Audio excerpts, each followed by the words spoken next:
Back at it, we played probably on offense as poor as we could. Now that I've had a chance to look at the tape, it wasn't pretty. And, we've got to figure some things out here pretty quick. We didn't play very well up front, the offensive front, which is disappointing because we thought we kind of got those guys going. And then we got an injury up there, too. Lehman looks like he may be out for a while. I don't know exactly how that's going to play out, but he came up lame Sunday morning.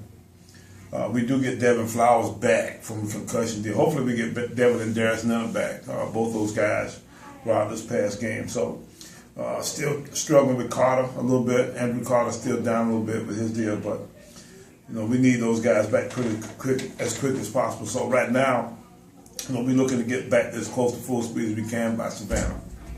Questions? Given taking away all the euphoria and having a chance to look back on everything, just what areas did y'all see that you really need to really improve on if you want to finish strong? Well, I think it's pretty obvious that we got to play better offensively. And, I don't know where to start there. There's so many areas we need to improve on. We can't throw it. We can't run it. We don't block good enough. We don't catch good enough. We don't run good enough routes. We don't do a lot of stuff offensively right now. We hadn't done a lot of stuff that we started to show some sign of improving on. The quarterback thing has set us back a little bit, and Calvin's. We got to do a better job as a staff of playing to his strengths. Sometimes I think we try to ask him to do some things, and we try to figure that out too. So you get a little bit of an issue of trying to figure out exactly what a guy can do. Hopefully we'll have Collett back, but now he's still doubtful, and he just can't. Right now we just can't afford for him to take very much of a lick on that deal. So. We're being real careful with him. May even try to get him through this weekend to next. I don't know. We'll see, as we get on into the week. But we've got enough between the figuring out what we can do stuff and to figure out who we can find to play stuff going on that I don't know exactly how to answer that question, Tom, except for the fact that we just got more right now on my plate offensively than I can admit. Given how Calvin finished the game, and safe to say he was probably the most relieved guy the way the game ended.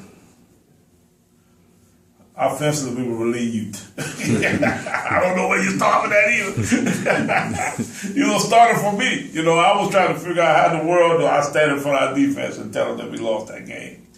After the way they played and all the different kinds of tough times that we put them through in that game. And they just stood up to everything. So finally, at the point, we just were determined that we couldn't give it away with the fumble ourselves. And we decided to fumble, with the turnover ourselves, we decided we'd turn over for a score. That was not pretty. So, I was relieved. Our offensive staff was relieved. Calvin was relieved, but he was just one amongst many over there on that side that was relieved. I don't know who was the most relieved. Well, I guess, having one game under his belt, do you think going into the second game that he'll maybe more relaxed than? Well, I'm sure he will be. I'm hoping he will be. How much more can you go through, in a game than what we've gone through in that particular game? But you know what? I think the most important thing of all for us to do is to do the thing, play to his strengths. And, he's an athletic style guy. He's more of a Wiley style kind of guy, So we need to try to see if we can put a plan together that's similar to that. Now, whether or not that's going to be exactly the case, I don't know, but that's what we need to lean on. Coastal, that was part of what we tried to do. He missed the little screen balls off the side of the backside of the read zone stuff, which was I saw the guy from Auburn run for about 500 yards doing the exact same. It was almost like, I couldn't believe it was almost the exact play. And, we just couldn't quite hit it like the Coastal. Bethune made us throw it, whereas Carolina allowed their guy. They covered the bubble, which at that point allowed the quarterback to run.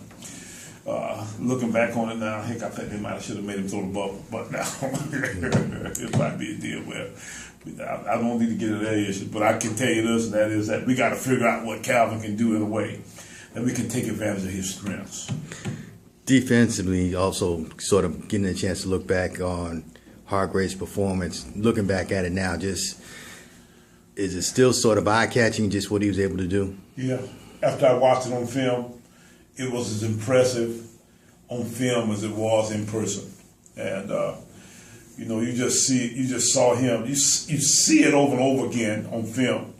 You know, the moves he makes and the things he does to make the plays that he does. And, you know, it's awfully enjoyable watching him do those things to people. And, you know, you see a look on their face of disbelief in some cases because the guy, you know, has done something that they think a guy that size shouldn't be able to do. But he's an unusual style of player, you know, to be that kind of guy, you know, who's got that kind of size, you know, to also have that kind of quick twitch ability, you know, is really, you know, what makes him special. In terms of all the years you've been watching football, have you ever seen a defensive tackle you've coached have a game like that? You know what? You know, John Courtney, back when I was coaching here back then, it was very similar. You know, Phil Murphy could do some stuff from time to time. When Phil was down in the 260, 270 range, oh man, you talk about a special guy. So I see some guys around here, big old scrap iron to run around here, was a beast. You think scrap down because he just run around cooking ribs and stuff. You know, just as a guy. Let me tell you something, scrap iron was a doggone stud. So yeah, it's been some guys that come through here. Let me tell you something though. And we had a guy that played here named Harry Carson. That guy, I played with him, and I can honestly say that I played with him for 3 years and never blocked him once. So, you know, there's been some, but you start talking about defensive front guys in Savannah State, you know, you talking about one of the cradles of great defensive front lineman play. You know, I did not see Deacon Jones play here back when he played. I can barely remember him as an NFL guy.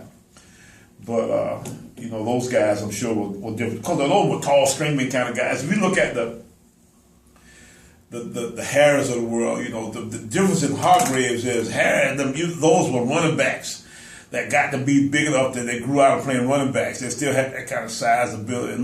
They still looked like, you know, Harris, when he was 270, 265-ish, you know, 250-ish, you know, he looked like he was 200 pounds. You know, Hargraves looked like a 300-pound. You see a little pull in his gut down there, all that kind of stuff.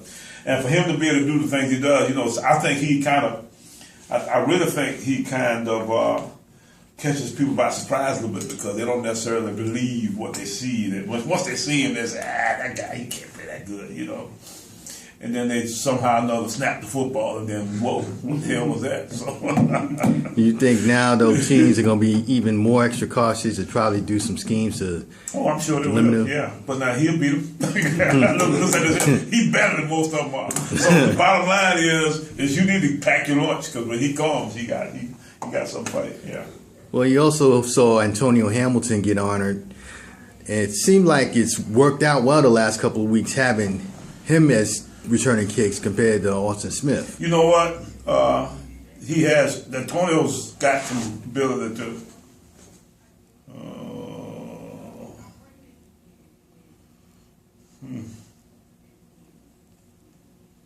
Okay. Who's I talking about? Antonio?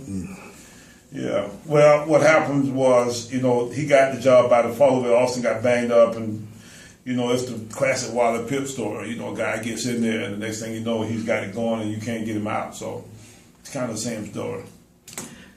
Guess safe to say, you talked a couple of 3 weeks ago about the Central game being a trap game. Given what's happened, and given Savannah State's struggles, and then its homecoming, is it safe to say this has trap written all over it? It does.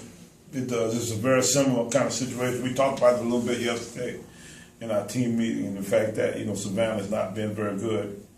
And, you know, they got some issues that way, but now you see signs of them being able, they got 40-some sacks. I mean, they match up in a bad way with our offense. You talk about a team that can sack the quarterback against a team that can't doggone move the football, shoot. Let me tell you something, that's a doggone setup for us to be really, you know, hurt on Saturday. So we better get our stuff together, because if not, Savannah will be in here and it won't be pretty. Well, even though you've won the last 3 meetings, in some ways they haven't been pretty as well. You're right. Well, last year we had lost we played them down there. We had just lost to Bethune down at Bethune. Hadn't played good. You know, everybody was in kind of a foul mood, and we got to go to Savannah. You know, we didn't stay overnight. You know, we got that morning, and drove down there and played the game. It was kind of like a high school deal.